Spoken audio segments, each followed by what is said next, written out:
It's time for the Ant Hill Show. And here, and there's Jay Hill. And Jason, this is the biggest episode we've ever done. That's true.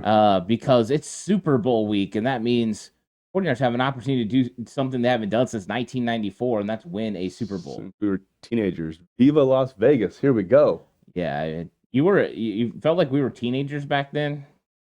Yeah. Yeah, I don't know. I was what, close to 11? I think I was 11. Yeah. You might have been 11 or 12 back then. Yeah, preteen. I was like just 13. Yeah, because I was still a spry young individual. Every time the 49ers scored a touchdown, I went outside and I ran around a little bit. Nice. Yeah, you got to get some of that energy out. My parents were very happy about that moment. I bet. Get me out from in front of the console TV. That's how old we were, right? Console TVs. Those things were massive. Running outside. Yeah, those things were massive. But here they are. 49ers are in the Super Bowl again. The last two appearances haven't went the way that they would have liked. But this time, the 49ers have another opportunity, and that's all you can ask for, is for an organization to consistently be in those games and have opportunities to win Super Bowls. But I think it's like the 49ers really need this one. They need it really bad. They do. Jed does. John does. Kyle definitely does, because we're starting to hear that narrative of, is Kyle Andy Reid pre-Mahomes, where he's this great offensive coach who gets there all the time and doesn't get the job done. Yeah, I mean, you're hearing that, and you're right. Andy Reid had, Donovan McNabb. Kyle Shanahan had Jimmy Garoppolo. So could Brock Purdy be Kyle Shanahan's Patrick Mahomes? I think that's a great segue to my very first topic that I was hinting at about on Twitter, actually. Hold it for 1 second. Oh, you're killing me. Yeah, I'm gonna kill you. I'm gonna make everyone wait because I gotta talk about Bet Online. Oh, it's playoff time, and the usual suspects are heading to Vegas for the championship. And our partner Bet Online is your number one source for football odds, stats, trends, and lines.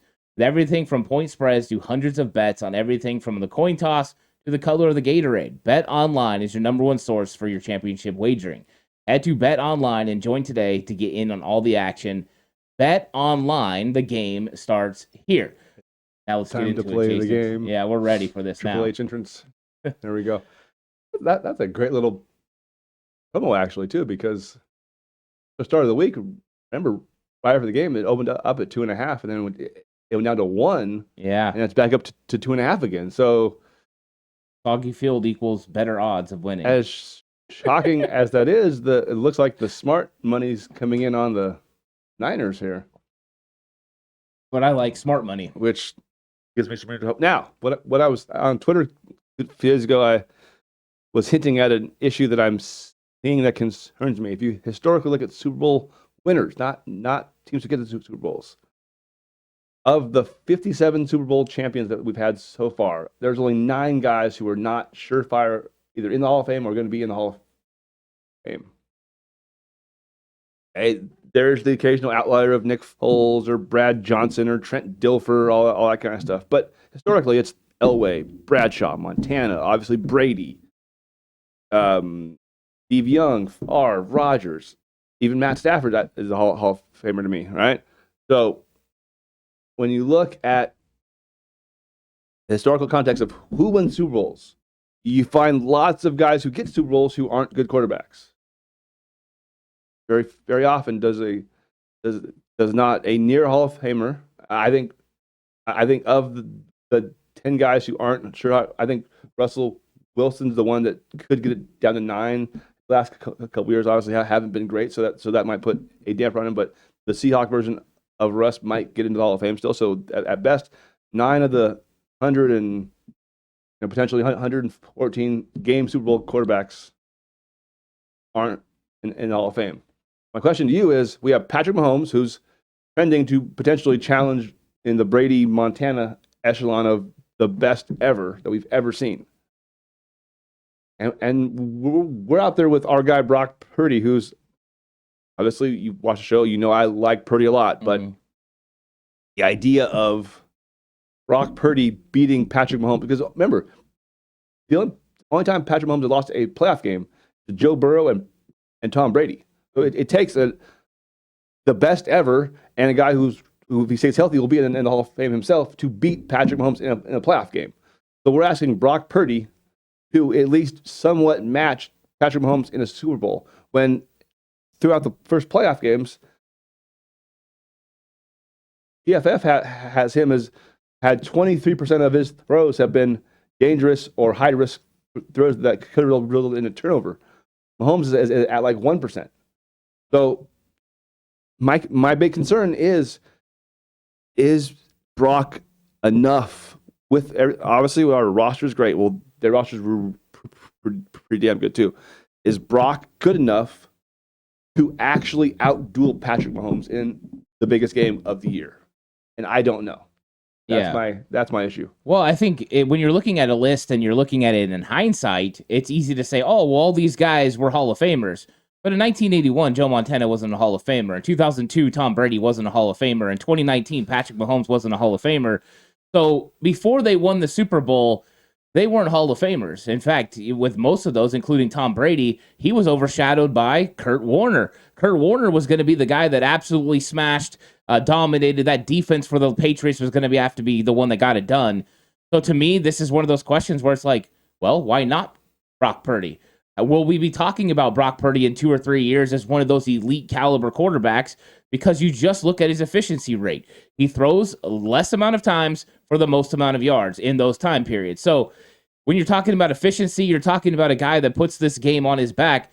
The 49ers have a guy that can do that now. He's a proven winner. He just has to go win the game. Now, is it a tough battle to go against Patrick Mahomes? Yes. But it's not Brock Purdy dueling against Patrick Mahomes. It's Brock Purdy and the 49ers offense dueling against a very good Kansas City Chiefs defense. And so the matchups, yes, quarterback to quarterback, you get that. But there's been a lot of really good matchups against Hall of Fame quarterbacks where somebody steps up and becomes that quarterback now. And why not, in this case, Brock Purdy? Yeah. True. But it's something that, like I said, we don't see very many average or even good quarterbacks winning Super Bowls. You see a lot of average to good quarterbacks getting to Super Bowls, a la Jimmy Garoppolo, Colin Kaepernick, but not winning Super Bowl. And that's what I'm curious to see how Brock handles the day, how Brock handles the week. And, I mean, he's played good in really 3, maybe 4 of the 8 quarters so far in the playoffs. A couple he's been bad, a couple he's been okay, a couple he's been really good in. So his performance has been kind of all over the map. So I'm curious to see how he does against, by far and away, the better defense that we've seen this entire playoffs. Yeah, and let me ask you this, because you brought up Colin Kaepernick, you brought up Jimmy Garoppolo. Where do you put Brock Purdy compared to them? Do you think Brock Purdy is better than Jimmy Garoppolo and Colin Kaepernick? Based on through their first 20, 25 starts that they've had with San Francisco, I think he's the best quarterback we've had since Jeff Garcia. Well, then you answered your question. Jimmy Garoppolo was one big throw away from defeating Patrick Mahomes. Brock Purdy is better. He can make that throw. I mean, he's got to go out there and prove it on the biggest stage. But when you're talking about both of those quarterbacks were within one play of winning a Super Bowl. And if Brock Purdy's considered better than them and more, a guy that can make the plays, this is one of those situations where you got to feel good about it. Because Brock has just proven that when it has to be done, he's got it done. Even in Cleveland, where he didn't have a good game, they were in position to win that football game. Yep. Brock Purdy, more than not, concussion maybe in Minnesota, Joe Burrow dominating, whatever. But other than that, they've been pretty good as long as Brock Purdy's played his best. And I know there's concerns, but this is a guy that I don't feel worried about. I think that Brock Purdy can get it done in the biggest moments, and a lot of the reason why is he's got the playmakers around him that can consistently get it done. You've got the best running back in the league. You've got 2 dynamic receivers. When you get the ball in their hands, they can make plays. And you've got George Kittle, who could be a great equalizer against Kansas City. It's a tough matchup for their linebackers and their safety group. You want to leave an extra guy in the box to go ahead and take care of Christian McCaffrey? Be aware, because Brock Purdy's going to find George Kittle in the open field. It feels like this has to be a game where Juwan makes plays and Kittle makes plays, because as good as our 2 receivers are, Snead and McDuffie are probably the best pair of corners in the league too. So I'm not sure how much Debo and Ayuk are going to be able to get off, especially early. So it's important that McCaffrey and Juszczyk and, like I said, Kittle and Juwan can pick up the slack. Hopefully that will make Spagnuolo's change the defense a little bit, and then we can get Debo and Ayuk going too. Well, here's the problem. This is the Brock effect now. You just seen him against the Detroit Lions rush for over 40 yards and really make some big plays. If you're going to put McDuffie and Snead one-on-one in man coverage on the outside against our wide receivers, great for them, right? They're probably going to be able to hold them down a little bit. That means everyone's turned and running away, which means Brock Purdy's going to have avenues to run the football using his legs. So more than likely, Spagnuolo is going to have to find a mix, which means you're going to have Ayuk and Debo in zone coverage, which means once they get over the middle of the field, they're not dealing with Snead. They're not dealing with McDuffie. They're dealing with Bolton, and they're dealing with those linebackers, and they're dealing with the safeties in that position. So Reed and those guys, yeah, they're good players, but that's when Kyle Shanahan's offense really becomes great because it moves people. It stretches them horizontally, and it allows windows for Brock to be able to throw the football. So that's really what they're finding, those windows to throw the ball. And Spagnuolo's got to make a decision in this game. Do I load up and stop Christian McCaffrey, or do I make Brock Purdy beat me? And if I go into the box and I say, okay, Brock, you're going to beat me, he's got to go out there and prove it. But that I like the 49ers wide receivers against zone coverage, and just the fact the 49ers, Brock Purdy is the best quarterback against man coverage in the entire league this year. So, yes, good corners, but matchups is what Kyle Shanahan likes to use, and he uses a lot of motions to get the matchups that he likes. Do you think we'll see more of bunch formations? Try and get Debo and Ayuk some space, too? I think it's dependent on what Spagnuolo is trying to do. If Spagnuolo is running man coverage, yeah, run some bunch sets, get free releases, run some mesh concepts across the middle where you got guys running across. Those things will allow you to get Debo and Brandon Ayuk space and also run them through traffic so they can get open. I think if you're seeing a lot of zone coverage, you don't have to do that. That's when you want to spread them out. You want to run your exit motion to create more space.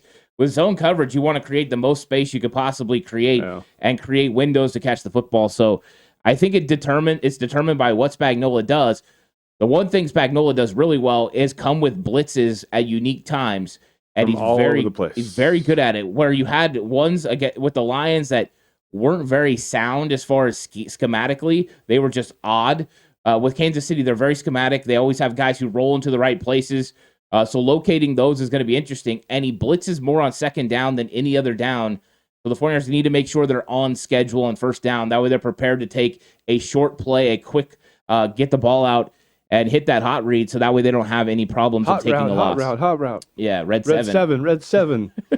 What does that mean? Just go line up on the other side. Okay. What about their run defense? Because we saw that Mina Kimes video last night where it was really eye-opening to see how bad the run defense actually is versus the zone read and out of under center too. Yeah, I mean the outside zone has been a real problem for them. The problem is they've been rushed against the 7th least in the league. So for whatever reason, teams don't stick with the run game against the Kansas City Chiefs. The Ravens didn't. No, the Ravens didn't. They threw that thing away quick. If you go back and you watch the Raiders game where the Raiders beat the Chiefs, they did stick with it. And they weren't getting consistent, they weren't getting 4-yard gains. They were getting under that. But they just kept pounding it. By the time they got to the fourth quarter, all of a sudden they were racking off 15, 20-yard carries. But there's an avenue to run the football. The Jets had some success on the toss plays to the outside, the outside zone. I think there's an avenue for that. The question will be, like I said, what's Spagnuolo's mindset? Do I come in and try to take away McCaffrey and put the onus on the young kid to show that he could beat me before I loosen up? Or it has to be that? You would think so, right? I mean, I'd be shocked if they come out and don't make him, as in Brock, actually try and the game. Yeah, I think they're going to try to come up, load the box, muddy up the middle of the field, and just make Brock Purdy throw the ball outside the numbers. And I think Kyle's going to go ahead and kind of call their bluff on that and start hitting screens to Deebo Samuel and gonna have to. Get the ball out quickly and just spread them horizontally.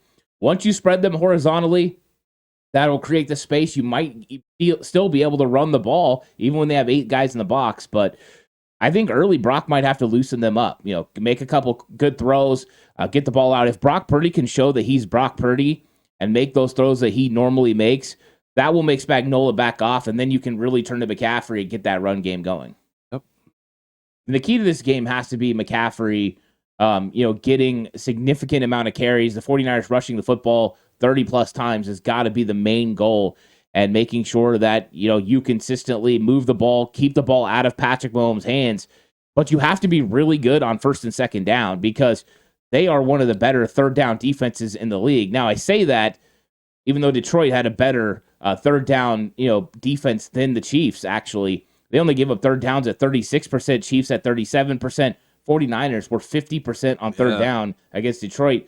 But you just can't have bad situations. On schedule is what the 49ers need to be. Yep, no third and longs, because that will mean that Mr. Jones is going to be after us in a hurry. We've seen him wreck shop on us before. I think you brought up Chris Jones. I think another underrated thing that happened was Charles Omenihu getting hurt. He's actually the most efficient pass rusher on the entire Chiefs team. Yep. He was getting a sack every 2.2% of his snaps. Chris Jones is below that at 2.1, and then it goes on after that. To me, that was a huge loss because now they like to stick Chris Jones out at defensive end. And part of the reason you were able to do that on obvious pass downs is because you had a Charles Omenihu that you could move inside. Now that you don't have that, I wonder where they're going to go. They're not as deep at the defensive line spot. I think that there's going to be an opportunity for the 49ers to do some unique things, especially on third down. One thing I noticed on film was, yes, Chris Jones matched up on Colt McKivitz is not what any 49er fan wants to see. But if it's 2nd and 4, 3rd and 3, run the football. When Chris Jones is outside, they're not as effective at stopping the run on the interior. You might have opportunities where you get the big man out of the picture and you're able to consistently run. Go ahead and trap him, run inside. I think could be some advantages there to having Chris Jones line up on the outside, and I wonder if the 49ers and Kyle Shanahan are going to hit that. I hope so. I think they'll use him more inside, though, because of his size and wingspan and Brock's lack of size. Just to kind of be a presence, because we've seen also in the playoff game, they've gotten their hands on a few of his passes too, so... Yeah, and this is where it gets interesting because Derek Nottie is hurt. He's going to be out. He's in the IR. They lost Charles Omenihu. So their inside defensive rushers are Neil Farrell, Chris Jones, and then they go Tershawn Wharton is the next guy. After that, it's guys who normally play defensive end. Uzama, BJ Thompson, Malik Herring, Jordan Smith. I mean, it's like they are lacking depth in the interior defensive line. And this is a team that already struggles to stop the run. Chris Jones is going to have to play a lot of snaps in this game. Yep, need to wear him out. Yeah, if you're running the football consistently and you're making them chase sideline to sideline, outside zone, screen passes to Debo, screen passes to George Kittle, pretty soon those guys are going to look like Chase Young did chasing that play last week. And it ain't going to be for lack of hustle. It's just going to be for there ain't no gas left in that engine. So, I mean, I think there is a clear picture for what the 49ers want to do against the Chiefs. Whether they're able to do it is another story because you always have to go out there and execute. That's been the issue the last few weeks is execution's not been good. What about Steve Wilks? Let's go to the other side of the ball. I don't know about his, and even John Lynch too. I wasn't. I've never seen a GM and a D coordinator the week of the Super Bowl, who teams in the Super Bowl, call out their defense in that manner. I don't know how I feel about it. At first I was kind of like, oh, that seems like a bad look to me. But then Richard Sherman, once again, with his insight, was like, nah, they needed that, and I think it was actually good. And he said, I've talked to a couple guys on their defense. They knew that they didn't play up to par, and he said, from what they've been talking about, he said, I expect the effort and the execution to be a lot better than it has been. So maybe it was okay, but it was just really weird. Out the defense like that on national TV and stuff. Yeah, I mean, the 49ers have often talked to the media, and this is a conversation I've had, with lots of people that are on the show or come on the show, is, yes, it's not always the best method for coaches to bring things that could be handled in the locker room to the media, but this is something consistently that Kyle Shanahan and John Lynch have done before. We knew what was going on with Brandon Ayuk when he was going to be in the doghouse. They said, literally, Jalen Hurd, Kyle Shanahan said, he's got to be on the field or he's not going to be on this team. You know what he was the next day? On the field. Yeah. They often do this. And I thought Kyle really set the tone where he said, hey, it was a couple, 2 or 3 plays, nothing really to worry about. That's not what we want on this team. That's not the expectation. That's not the culture. I thought that was a really good answer. But Steve Wilkes has got to be the fire pin, right? He's got to be the guy on that defense that just is not afraid to look them straight in the eye and is tell the truth Monday type stuff. Look, you've got to be better than that. And I guarantee a lot of people put the focus on Chase Young, but there were other guys that got that too. Oh, yeah. Kevin Givens, Ambry Thomas running away from the play. Like, those are guys that are going to get called out. The good thing is the 49ers only have to say it once. They can go up to those players and say, this is unacceptable, and those players won't do it again. Jennifer Lee Chan talked to Chase Young yesterday, and Young said he said that's not what this team's about. That's not what he's about, and he knows he needs to be better. He knows the team needs to be better. So the clear message is there, and I think they're going to be just fine in this game. But yeah, I mean, anytime these guys talk out, it gives you kind of a weird feeling. I thought Steve Wilkes was very direct in what he said, but I think he wanted to have a clear and concise message that was unacceptable, and then you just move forward. And I think that's what they're all going to do. All right, what's going to be your thought on Travis Kelce? Are we going to sort of almost man him up and let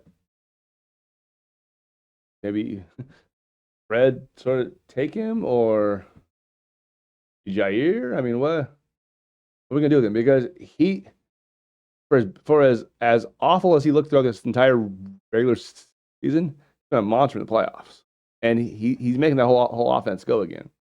I mean, it's not going greatly, as they're only averaging like 21 or so points a game playoffs, so it's not great, but enough with that defense. So how are we going to stop 87? Oh, you're going to go a variety of ways. You don't want them to know what's going to happen. You don't want him to know who's going to cover him. You don't want to know what kind of coverage it's going to be. You want to keep him consistently guessing. You want Patrick to be consistently guessing. So, yes, it's going to be Fred Warner sometimes. It's going to be Jair Brown. It's going to be Jair Brown and Fred Warner. It's going to be Dre Greenlaw. Greenlaw a lot of times will cover the running backs out of the backfield. And if Jerick McKinnon plays, supposedly maybe that will change the way the 49ers go about it. But I think it's going to be a variety of different things. And I've even been willing to put Charvarius Ward on Travis Kelce sometimes and just say, okay, Travis, it's 3rd and 4. You're not going to be the one that beat us. We're going to put Deommodore Lenoir on Rashee Rice. We're going to put Charvarius Ward on Travis Kelce, and we're going to get physical with them. And that's one of the keys in this game is physicality. Guys, Every single time that Travis Kelce is near a football, he needs to get hit physically, like really hard, and they need to make sure they get him to the ground. No extra yards. And I think if they do that, by the end of the game, he'll slow down a little bit. Mahomes, too. Yeah, Mahomes as well. But, yeah, it's going to take a consistent effort and a total team effort to not just slow Patrick Mahomes' reads down a little bit and take Kelce away. The problem is going to be Kelce's going to make his catches. That's just the way it is. Just got to make sure you don't let him have any big-time plays and big-time gains. But I think the 49ers are up for the task. They do really good against tight ends, 4th best in the league against tight ends this year. True.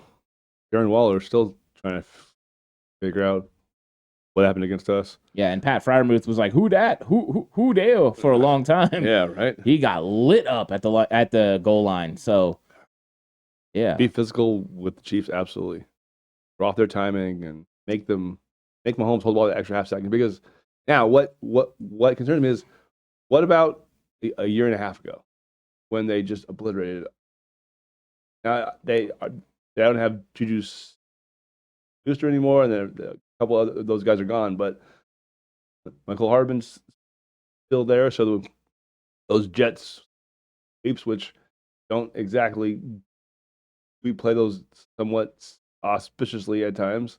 What do you think they're going to do in regards to how that game went on the day of Alex's wedding? I think that. I think when you're looking at what they do, you went all the way back to 2019, and you saw the way that Andy Reid attacked the 49ers defense. Of course, that was Robert Saleh. And then I'm sure Steve Wilkes went back and watched the 2022 game where D'Amico Ryans was defensive coordinator. And early on in that game, D'Amico took away plays over the middle. He got Patrick Mahomes to throw an interception. Gibson tipped it up. Hufanga had it. And they really did a good job there. And then what happened?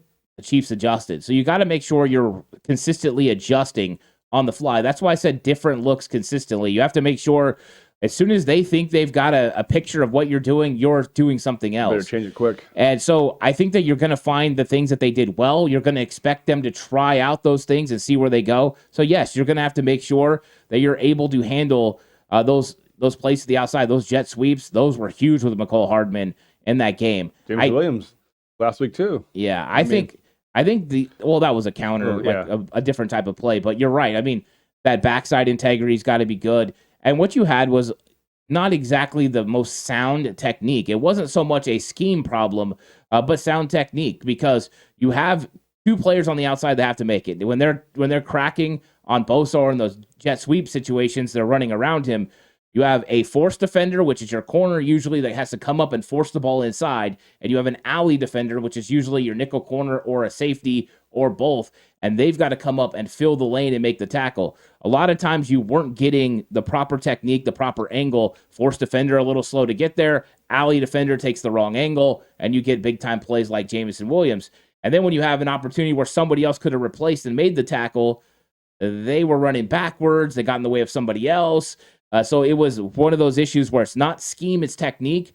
You can do things schematically to help those guys be in the proper positions, and we'll see. A lot of that's going to be on how good Isaiah Pacheco is running the ball in the middle. But if the 49ers take away the middle of that deep offense for Kansas City and don't allow them to run the ball up the middle, they can edge some of those guys outside and take away those outside plays too schematically with alignment. So it's going to be one of those things, just seeing what they can get away with and seeing what they can do. But I'm guessing Steve Wilkes has got his team prepared for everything he's seen from Andy Reid this season and then the other two opportunities where they've played each other. He better.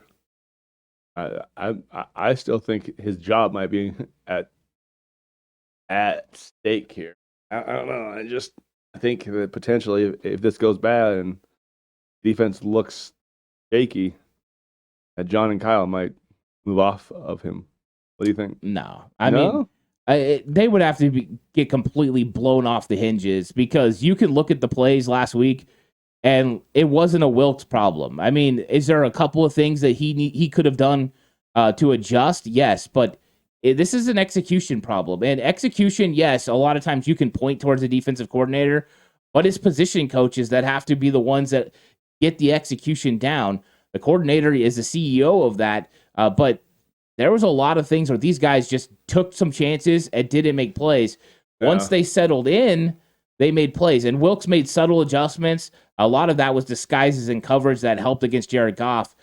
But, I mean, you saw it perfectly when they had the force defender doing what he's supposed to do. Yeah. And they had, the alley guy. You got Deshaun Gibson making a tackle for -2. It's just execution. What about... How do we slow down? Sounds like he's mad at the ground. Yeah, I mean... It's a concern. Isaiah Pacheco is a good running back. I know, because I did an extensive breakdown of him coming out of... He's hard to tackle. Of Rutgers. Wears us down. I really like him. And I think that you bring up a good point there. He's hard to tackle. I think that's the biggest thing for the 49ers. They have to make sure that they get him all the way to the ground. You can't stop... Everyone's got to hustle. You got to gang tackle. You've got to grab cloth. You got to hold on to this guy. Do whatever you got to do, but you never stop. It's one of those games where you don't go to hit this guy and hold on. You go to run through him because he does run really hard. You got to give him a lot of respect. And I think that, he's a more efficient runner than they've had, especially with Clyde Edwards-Helaire. He couldn't really get it done on the ground. But the last Super Bowl, it wasn't Clyde Edwards-Helaire who really did the damage. So Damian Williams was the guy who did the damage. So I think the 49ers know what they're getting in Pacheco. I think if they can cut off some of his early runs, they can get them to go away from it. The Raiders were able to slow down the running game of the Kansas City Chiefs, and I think the 49ers can, but they have to be on their P's and Q's. They have to make sure they're playing their alignments, and they have to get downhill, and they have to be aggressive, which is tough because when you're getting downhill and being aggressive, you open up things for Patrick Mahomes in the passing game. So what do you do as far as RPOs, things like that? It definitely makes it a lot more difficult when you have a proficient passer like Patrick Mahomes. I just heard this on the way over here. Ambry Thomas has had a thumb issue. He had a broken hand. Yeah, Papa was saying that's why he's had a hard time tackling, because he hasn't been able to grab on. And apparently the brace and stuff will be off on Sunday, so it sounds like he might actually be. I didn't realize that he was actually banged up. That's a little more comforting to hear that he's not just been god awful. He's actually had a reason why he's been bad. Yeah, he had a broken hand when he played against the Washington Commanders. He had it well bandaged, and then once they clinched, he had surgery between that game and the Rams game, and he came back for the playoffs. But you always wonder how close it is to being all the way healthy. I think my concern is he hasn't been as willing to be a tackler. He's not a willing tackler right now. Is that the hand? Maybe. But I've seen a lot of guys who are dealing with injuries like that even if they can't make the tackle, they're attempt, right? They might have their hand in a giant cast, but they're going to go out there and they're going to try to make the tackle. So hopefully this coming off will be something mentally that helps him get past it and just go out there and make some plays, because they need Ambry Thomas in a huge way in this game. They need him to play the best he's ever played. And if that happens, that gives him that freedom to put Diamondre Lenoir consistently in the slot where he's really good. I'm worried about Ambry getting on Valdez-Scantling and him going deep on him, either for the catch or the PI. That feels like that could be a play that could happen and change the context of the game too. Yeah, I think that's after seeing what happened in the Green Bay game, I think that's a valid complaint and valid worry, because Valdez-Scantling does have world-class speed. And we've seen what happened when a receiver got behind. He panicked and he grabbed. Now, hopefully he's learned from that. And Ambry brought up a good point in his conversations he had with the media that week. Was he's so used to being on top. Normally he's on top of that play. He stays on top of all these wide receivers. And I think with MVS specifically, you don't really have to worry about him breaking off a route underneath and coming back and having those consistent catches. So if I'm the 49ers and I got MVS lined up on Ambry Thomas, I'm playing Ambry off, that's Ambry's specialty anyways. I'm playing him off. I'm allowing him to keep a cushion. And if they want to throw it underneath the MVS, for those 12-yard plays, just go ahead and drive on it when that happens and see if you can't create an incompletion. But I think you're going to live with some of those catches, because I don't think he's a good enough route runner. Where in 2019, you had Sammy Watkins. He was a good enough route runner to hurt you. You had Tyreek Hill. He had that speed, but he's a good enough route runner to hurt you. I don't think they really have that with the speed guys that they have with MVS. So I think that you make sure you don't allow him to take the top off the defense, and you just run with him and allow him, if he's going to make consistent catches underneath, to make him prove it. The only guy outside of Kelsey, who I think actually runs really good routes is Rice. Other than that, none of those guys are very behind as receivers. You just get the honor of playing with Mahomes. Yeah, Rashee Rice has been the one. He's a good player. Yeah, he's come on. He is their Juju Smith-Schuster type player. He can do it all, and I think that he's going to be really good in a couple years. I don't think he's arrived yet. I think he's really made some good plays, but he's still a young player. And I wonder what the 49ers decide to do. You know what I mean? I think if they're in their base 4-3, I think they're real comfortable with Diamondre Lenoir and Charvarius Ward taking him down. If you go to nickel, maybe sometimes they just go ahead and they put Ward on him and say, hey, we're going to make Rice go away. We're going to put Fred, and we're going to put Tashawn Gibson on Kelsey, make him go away. Yeah. And we're going to say, okay, Ambry, you take care of MVS. Demo, you take care of Watson or whoever else, of Richie James. And I think that there's going to be times where they're going to be able to do that. But you got to force third and longs against Patrick Mahomes. You just have to. They're not as good on third down as they were in 2019. They're at 43% conversion rate on third down. It's still one of the better ones in the league, but you look at the elite offenses, 49ers are near 48%. Yep. So you have opportunities. And the reason I want third and longs, not just so you make Patrick Mahomes have to throw it further, make those receivers run better routes, but also Jawan Taylor at right tackle is going to be spotlighted. The thing is he gets the Dre Greenlaw treatment as they watch him every single play, because they know he's bound to make a holding. And Nick Bosa put him on blast already. Well, they call it. That's what scares me, is that same crew from 19 that didn't call the one on the Tyreek catch. Yeah, and the truth is, Vidovich's crew doesn't call offensive holding that much. They don't. But it's going to be on display, and I think because Bosa put it out there, people are going to be watching, and I think the reputation that Jawan Taylor has is what's going to hurt him. So I think that's going to be interesting. But I think Nick Bosa can just whoop him outright. Hopefully, I think he could just beat him. And I mean, if he's chasing Nick Bosa and holding him from behind, that's a lot easier call than what Schwartz and them were doing in the Super Bowl last time with the arm around. Those are legal. Those are legal blocks, even though it's a hold around the chest. That's not really a hold in the NFL's description of holding. So. Beat him, make him hold you from behind, and I think you'll get the call. What scares me too is Mahomes' ability to run too. He just has that knack where on 3rd and 18, he's going to run for 19 and just get the first down. And I mean, he only does it in the playoffs. You hardly ever see him do it in the regular season. But man, playoff time though, he killed the Dolphins with that in the first half. So that's another thing that we have to be very cautious of is him scrambling late on busted plays, and I don't know. I don't like it. Yeah, I think Steve Wilkes talked about this in his presser where he talked about there's basically 2 plays. There's the initial play and then there's the extended play. Yep. And you have to be ready and able to handle both. And when you have that initial play, you've got to just get on them and do the best to take away reads 1 and 2. And hope your pass rush gets there and gets home. You can sack Patrick Mahomes. He's been sacked 29 times this season. It's just not easy. I think a lot of people will look at that and be like, 29 times, that's got to be least in the NFL. Well, Brock Purdy was only sacked 31 times. So it's been pretty equal. But Mahomes is absolutely dangerous with his legs. He's dangerous outside the pocket because once he gets out there, all of a sudden you have to commit a defender to him. And that means one less defender in coverage, which means there's probably an open area for him to throw. So one of the keys of this game is getting after Patrick, but they've got to collapse the pocket, and it's going to have to start with those interior defensive linemen. Armstead and Hargrave, this is where you earn your money. Get a push, get an interior surge, and then Chase Young and Nick Bosa got to collapse it from the outside, and they can't allow him to escape, which means they've got to rush with their outside arm free.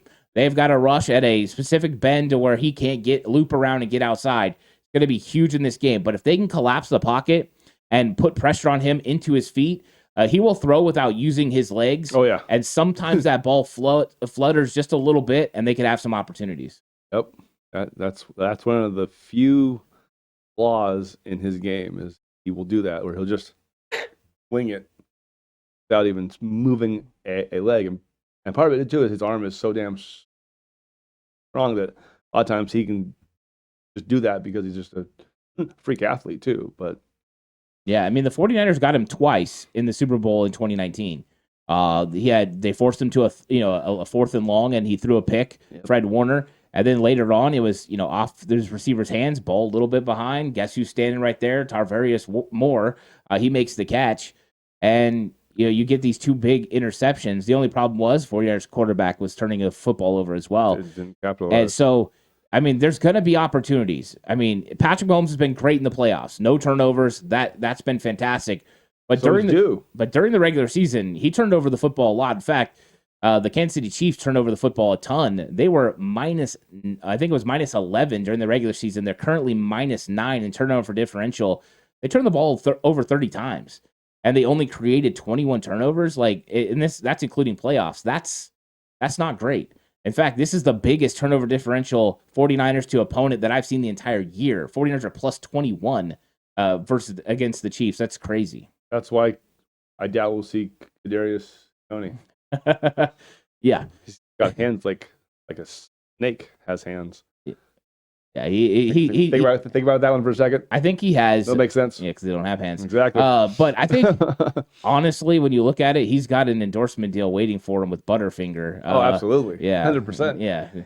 Did you know this, too, that until the game against the Ravens, that was the first time in 7 playoff games, back obviously last year, where Mahomes actually took a sack?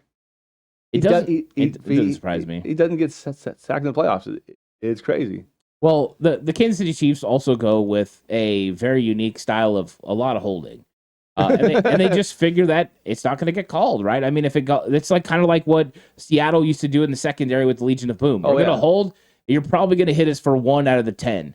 And then 1 out of every 10, you're like, I can live with those odds. Yep. But I think part of it with Patrick Mahomes, what scares people is his ability to run. So then when they get in the playoffs, they don't consistently bring that pressure. They slow rush to make sure he doesn't get outside the pocket. And so it gives him extra time. So you've got to be very clear that there's times you have to absolutely go after him and make him beat you. I think you have to be hyper aggressive and force the issue against Patrick Mahomes.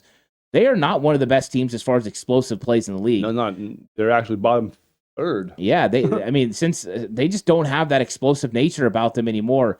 And so, yes, you don't want to give up explosives, but I think you got to force their hand a little bit. They're very much a jab team as opposed to here comes the monster left hook. Yeah. Nowhere. And I think the 49ers are very content with allowing Patrick Mahomes to operate from the 25 to about the 40. Oh, you want to get a lot of yards in that area? Okay. We're okay with a long Harrison Butker field goal. He's a good kicker, though. He's really good. He is really good. He doesn't miss very often. But if they're kicking field goals and you're scoring touchdowns, then that's where you want to be. Well, hopefully, yes. But that's got to be the game plan when you're going against a Patrick Mahomes. Would you like no points? Yes, but if you could hold them to a field goal, that's a win every single time for the 49ers. Yeah. 49ers have a really good red zone offense. I mean, one of the best. Yeah, they are the best in the league in the red zone. And they were 4 or 5 last week against Detroit. I just think that the 49ers have opportunities to move the football against Kansas City and score some points. I'm not saying they're going to score a crazy amount of points, but I think they can score enough to beat Kansas City and win the game. I hope so. Yeah. You hope? Is it that time? Oh gosh, I think I think we should. Oh man, let's see. Jay Hill's time to pick the winner of the Super Bowl. Just so everyone remembers, I did pick the Lions, and I did get their score exactly right. He got their score right. He just got the 49ers won 10 points wrong. I did. That's true. That's the problem. At least when I did it, I got 10 points wrong on the Lions score, but I got the 49ers score right. Yeah. And the big dub. It was like Dub City. Thank you, Fred. Dub. Yeah. I actually that's always one of my favorite Hunter videos on IG to watch. Like I just love that one. Hopefully we see that on Sunday. We're gonna get a super Dub City. I don't think we will though. What? You're not gonna do this. If it wasn't for Patrick Mahomes. Oh my God. And Andy Reid. You can't get out of your own way. Kyle, unfortunately, has never beaten Andy Reid. He's 0-3 against him. And Sunday night, I will be drowning my sorrows as Kyle goes to 0-4 versus Andy Reid. San Francisco 20, Kansas City 24. Oh wow, Jason's gonna be wrong again. I hope I'm wrong. Wow. I hope Sunday evening I am on the show with you, and I'm wrong. Yeah, Jason, the eternal optimist. You just can't bet against Patrick Mahomes. I can't do it. Well, I got news for you. You can't bet against Brock Purdy because Brock Purdy has never lost a postseason game. And he starts and finishes. That he finishes, yes. Patrick Mahomes is no different. You can't get in the way of Brock Purdy. Brock Purdy's going to do some things in this game. I'm telling you, people are going to take notice. And I think the 49ers are going to score more points than 20. I'm not going to give my prediction right now. We're going to do that in the game preview. It's a damn good defense, though. It is a good defense. But let's not act like they haven't given up points this season. Not many, especially in the second half. They averaged like 4 points allowed in the second half. Have they ever played a running back like Christian McCaffrey this year? They played Lamar Jackson. Not running back. Yeah, it might as well be. Has he ever played a tight end as good as George Kittle? This year? Yeah. No. Have they ever went against a left tackle as good as Trent Williams? No. Have they ever went against a quarterback with the niftiness of Brock Purdy? Yes. Who? Josh Allen. He doesn't have niftiness. He tries to throw the ball through you. I do like Josh Allen. Don't get me wrong. But Josh Allen hasn't proven that he can win in the playoffs consistently. Brock Purdy has. If he had just hit Stephon Diggs, we would not be in this problem right now. Probably right. And this is actually, I think, a better matchup than the Bills, but that's neither here nor there. I would definitely take Bills, though, over the Chiefs. Wow. Well, that's where we differ, because I think the 49ers can get a run game going with Christian McCaffrey. I think they can create some problems with McCaffrey, George Kittle on the linebackers of the Kansas City Chiefs. I hope so. And I think they can take the aggressiveness of the Kansas City Chiefs and use it against them with reverses and outside screen passes to Deebo Samuel. I think this is when Brock's going to get in his bag, and I think he's going to be able to read some of the defense and make some big-time adjustments at the fly and make some plays happen. Go back and watch the Super Bowl. I know it's painful. 2019. Okay. It was on TV a couple nights ago. The first drive of the game. Yes. Jimmy Garoppolo throws the ball at George Kittle's feet. Yes, and usual. They kick the field goal. Yeah. They cut to the sideline. Kyle Shanahan is talking to Jimmy Garoppolo, and he's talking about the play. And you can see Jimmy say, it wasn't there. And he goes, run. And Jimmy says something, and he goes, just run the ball. That's the difference in this game. Brock Purdy on those plays, 3rd and 3, he ain't a statue. No. Oh, you want to turn and run? You want to cover my guys deep down the field? Here comes Brock running up the middle. And if they decide they're going to leave somebody in to stop him do that with the spy, feels open then. He's going to beat somebody else because Kyle can scheme it up. So I think this one's going to be great. It's an absolute chess match. Spagnuolo versus Kyle, Andy Reid versus Steve Wilkes. I think this one has everything you want. I just think your score is going to be wrong. Let me ask you this then. You won't give us a score prediction. Oh, that happens later in the week. Don't forget to catch that episode, 49ers Cutback Game Preview. As usual. Yeah. Who has more touchdowns, McCaffrey or Purdy? I mean, does McCaffrey have more total touchdowns, either receiving or rushing, or does Brock have more touchdowns, either throwing or? Well, he has 8 more just throwing. No, in the game. Oh, I mean, in this game, I thought you meant in the close. Who's gonna score more touchdowns? Who will account for more touchdowns? I think Christian McCaffrey. Yeah. Because I think when the 49ers get into the red zone, you're going to get a heavy dose of that run to the right side. The power O, here we come. We're going to open up the lanes. Chris Jones, you're about to get triple teamed. and they're going to run at him. They're going to try to get that play. It's worked. It worked against Green Bay. It worked against Detroit. And it'll work against Kansas City. And I just think that 49ers get into the red zone, they're going to be tough to stop. I don't think it's the 2019 kick field goals red zone trips. This is the San Francisco 49ers that are going to go down and score. And because they have so many weapons, they spread you out. Or one of the problems Kansas is going to have, and I'm going to talk about this week, is when the 49ers want to go heavy personnel and they want to bring in their second tight end, Kansas City stays with base sets. Detroit went heavy. Yeah.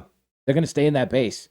They already struggled to get the run. Now we're going to get Charlie Warner blocking a linebacker or blocking a corner. I like those odds for the 49ers. So I see some opportunities for the 49ers when the 49ers are in 21 and 22 personnel to take advantage of that. Kansas City defense is very predicated on speed, yet they struggle to stop plays on the outside. It must mean run fits aren't that great. Yeah. This feels like a complete 180 from 19. We had the dominant defense. Now we have a very good defense. We have an electric offense now. They had the electric offense back then. So, whereas now they have statistically, at least on points per game, an extremely dominant defense, and their offenses. No, that's where you're wrong. You think that it's extremely dominant, but did you know they finished the regular season? Both of them gave up just over 17 points per game. They were. Right now, if you include the playoffs, 49ers give up 18, Chiefs give up 16.7. Where's your extreme difference between the two? And, second half points per game, they're allowing 4. Okay. Well, they have to make sure they didn't score at all last week. They have to make sure they're winning. Right. That's why the first quarter to me is massive, because if San Francisco can get up 14-0, 14-3, that's going to throw off the entire Chief game plan because they play very conservatively. Like they don't want to have any bad turnovers. They want to let their defense basically win the game for them with a little bit of Mahomes make just enough of plays. Yeah, I mean, they just want to have a chance at the end of the game. Yeah. But I'm telling you, I did a video this week called "What's Changed," and it's 2019 to 2023. Looking at the numbers, the stats, everything. It's on the channel. Check it out. And there Which was channel though. Is it on the YouTube one? It's on the YouTube one. Okay. Yeah, check it out. And you gotta check it out because there's not as much difference. Now, the players are extremely different. Play callers, a little bit because defense has changed for the 49ers, but that's interesting.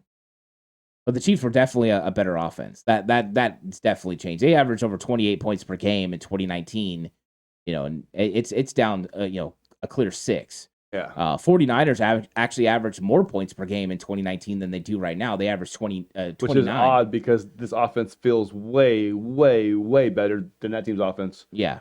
Was. But that offense was fully dedicated to the run. 144 yards a game. What's funny, this one, 140 yards per game, 4 yards less, but it feels like they're way more balanced. Their passing attack is better. Yeah. The offense is superb. The defense was leaking oil in 2019. They were giving up 112 yards per game on the ground. 49ers give up 97 right now, and that's with 2 bad playoff performances. Weird. That's so weird because that run defense back then was so good too. Like that's It's I think a lot of times it's how you're feeling at the moment, right? And what's being pushed, but Jay Hill, you saw it. He picked against the 49ers. Back-to-back weeks. Yeah, so he's obviously thinks he's the bad luck guy. I'm hoping he's doing a reverse psychology thing. I'm going to pick the Chiefs and the Niners are going to win. I'm not Skip Bayless for guys like that. I don't do that. I'll tell you this, though. I will be drinking Old Fashions the entire game, not beer the first half and then Old Fashioned second half. We're starting from the first quarter with an Old Fashioned.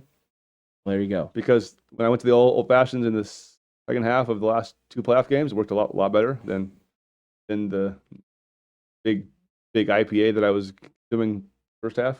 Yeah. Well, Jason's going to do it for us. He's going to drink the right drinks this time. That's going to be the difference in the game. It has to be. Yeah, it has to be. And you know what? Hopefully the 49ers prove Jason wrong and win this game. Hopefully they do. Yeah. So great episode. Hopefully we'll be back next week celebrating the big Super Bowl win. Jay Hill, great episode as always. Looking forward to the next one. This episode was brought to you by Bet Online, where the game starts. And like and subscribe. We'll catch you guys on the next one. Until then, stay safe. And remember, the right way is always the 49ers way. Just win for us, please. Thanks for watching. Full episodes of The Ant Hill Show are available over on Patreon. 49ers Cutback on Patreon. Thanks for watching.